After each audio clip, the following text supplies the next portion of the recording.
তো আমি এইখানে চানাচুর দিয়ে রেখে দিয়েছি, আমি যেমন খাবো সেইভাবে চানাচুর দিয়ে মেখে নেব। বন্ধুরা আজকে তোমাদের আমি শুকনো কাঠখোলায় চাল ভেজে দেখাবো বন্ধুরা। তার জন্য প্রথমে এই দেখো এইখানে আমি প্লেটে চাল নিয়ে নিয়েছি 250 গ্রাম। এই চাল দিয়ে একদম একবারে ফুলকো ফুলকো বাজারের মতো হেভি সুন্দর চাল ভেজে তোমাদের সঙ্গে শেয়ার করব। এই লবণ জল দিয়ে আগে প্রথমে মিশিয়ে নেব, লবণ একসঙ্গে খুব ভালো করে গুলে নেব, গরম করে নিতে হবে। আর এইখানে দেখো কাপ মেপে হাফ কাপ চাল দিয়ে দিব কড়াতে, লবণ জল দিয়ে দিব চালের ভেতরে।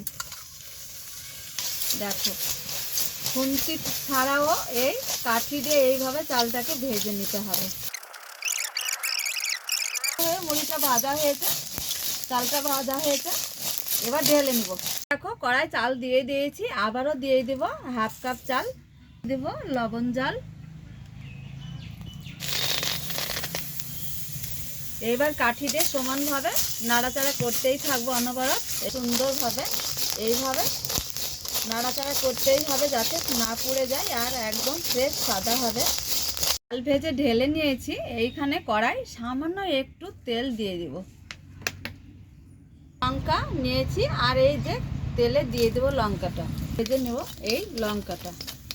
সামান্য একটু দেখো লবণ, এই লবণটা লঙ্কাতে দিয়ে দিব, যেহেতু চাল ভাজায় লবণ আছে।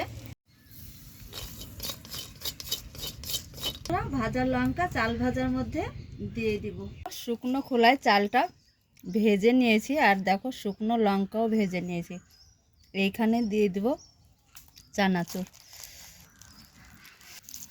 তো আমি এইখানে চানাচুর দিয়ে রেখে দিয়েছি, আমি যেমন খাবো সেইভাবে চানাচুর দিয়ে মেখে নেব।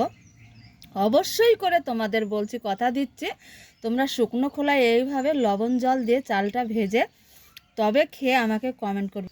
যদি তোমাদের ভালো লাগে আমার এই রেসিপি, অবশ্যই তোমরা একটা লাইক কমেন্ট শেয়ার করবে, চ্যানেলটা সাবস্ক্রাইব করবে আর পুরো ভিডিও দেখতে থাকবে আর ভিডিওটা অনেক অনেক করে শেয়ার করে দেবে।